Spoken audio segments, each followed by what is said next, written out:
Hi, this is Eric Martin with BoardGameGeek. I'm here with Andy Van Zandt from TC Minstrel Games. We're giving a short overview of Guilds of London by designer Tony Boydell, which TMG is now co-publishing. I guess it's official it's basically TMG is doing it. The Surprise Stare is on the label, like it's his design, and he definitely did a lot of work to do it to get it to the point where it was presentable. He got the art and stuff, and we took it that last leg. And, that's right. And so, yeah. Distribution is an important leg. Yeah, well, in terms of actually manufacturing too, right? Yeah, it's manufacturing. Yeah. Those are important aspects to actually being able to have access to a game. Yeah. What are we doing in Guilds of London? In Guilds of London, I mentioned these are prototype. This will be tiles. Yeah. This is artwork, final artwork, I guess, but this will be not final components. Close to final artwork. There are a couple of like little icons and stuff that are different in the final, and these will obviously be circles instead of squares and things like that. With a circle on it. These are the wood bits are actually are samples from the manufacturer. So the wood bits are okay. Correct. But yeah. But about the gameplay. So learn how to what we're doing here. You're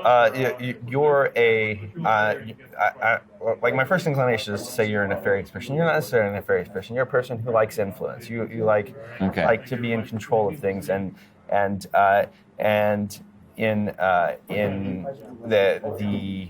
old time London, guilds were basically in control of everything. Like even the small guilds, the influence of the people within their guilds would be more far-reaching than just the guild. It would be the people who were in charge would find ways to insinuate themselves into varying walks of life and varying more political positions, using their standing within the guild to do so. And so that's what you're doing is you're a person who's trying to gain influence, so you're influencing guilds to further that cause, right? Okay.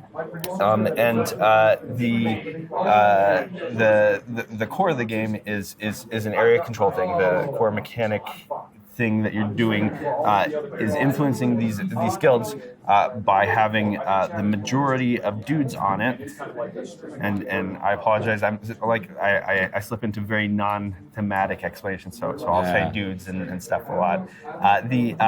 So this is, understanding the core of the play is different than actually playing the game. We're just trying to understand how it works at this point, rather than enacting it. For sure. So the core of the game is gaining control of these guilds. They each have a threshold up in the corner, and when that threshold is met or exceeded, because you can have more dudes on there, at the end of the turn, you're going to see who's in control of that guild. Right. In this case, we've got green is clearly in first, and these guys are in second. And there are tie breaks. If you already have control of the guild that's neighboring it, it'll help your tie breaks later, things like that. Here, let's make it more clear cut. So if it was like that at the end of the round, green would get first place, which is 4 points, and a couple of neutral liverymen, and second place, red, would have one liveryman. Get one liveryman, and liverymen are actually very very useful. They when something's going to check for majority, you can replace a colored liveryman with a neutral liveryman, so you can disrupt the balance right when it's going to do it. So and there's a very limited quantity of those out. It's kind of funny that I pulled out the second placing. So in any case. If I get off topic, just like rein me back in. So you're getting majority. The guy who gets second place actually will take the thing, because some things will check for how many second places you got, and you'll flip it over, and the person who won it will leave one of their dudes on the thing, so that for they influence can, on the adjacent.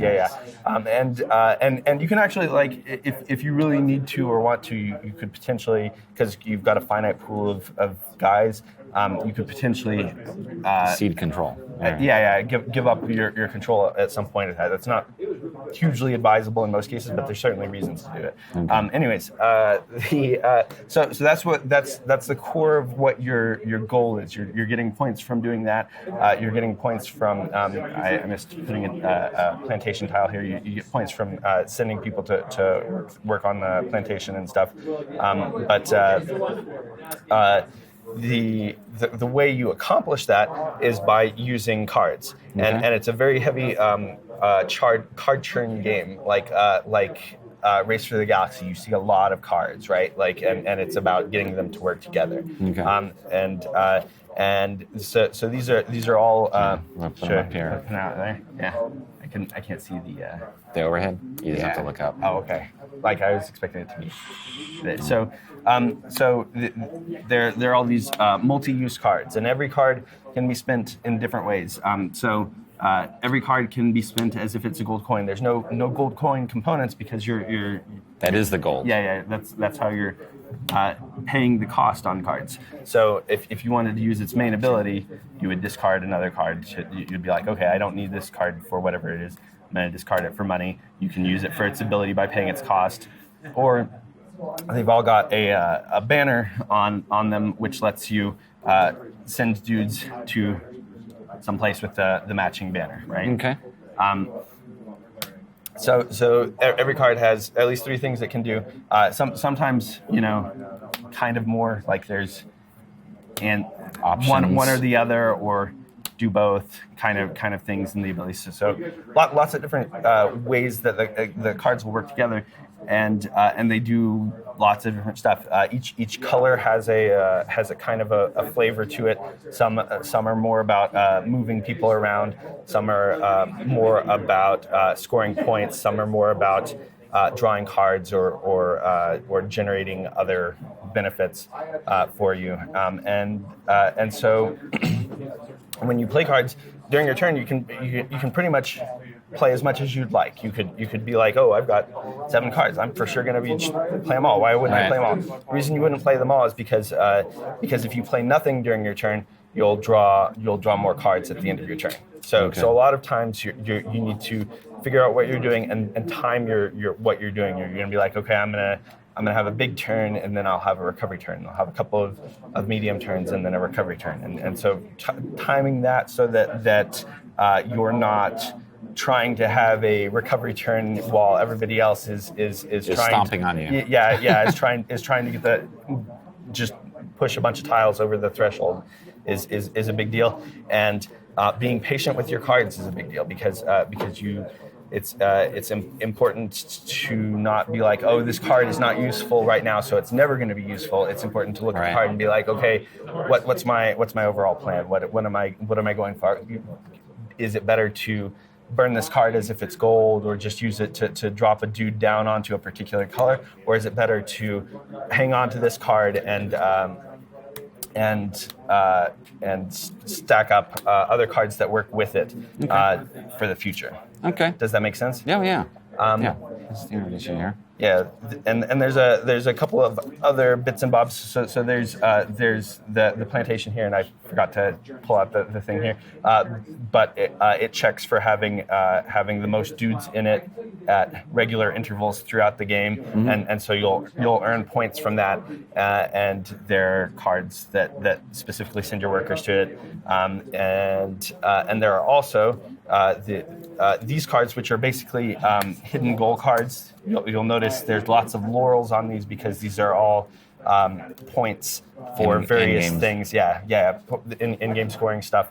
And you start with a couple of these, and you can acquire more as the game goes on. For instance, first place gets 4 points and gets to choose one of 3 and gets to potentially move a dude. Right? Okay. Like this particular guild has lots of benefits for it. So you're getting points from these. You're getting points from here. You're getting points from your secret goals. You can acquire more secret goals. It influences the way you behave around the board, and it's really about the like all of that is just the kind of end goal of what you're doing with the card play. Like Okay. the card play to me is really the core of the game. Right. And paying attention to what's going on there, whether it looks like people are about to encroach upon what you expect to do. Does that make sense? Mm-hmm. Yeah.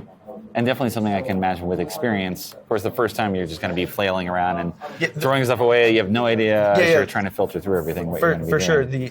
There are enough similar concepts, right? Like it's easy to be like, okay, well, so yellow makes dudes for me, and some of this costs 0 and gets me 2. Right. This costs 1, gets me 4 dudes, right? So you after a round or 2, usually you have a good idea of trajectory. Usually it doesn't take a full play to grok everything, but because you'll see other people playing cards too, and you'll have a better idea of what's gonna go out through there. All right. Well, thanks very much for the overview. Thank you.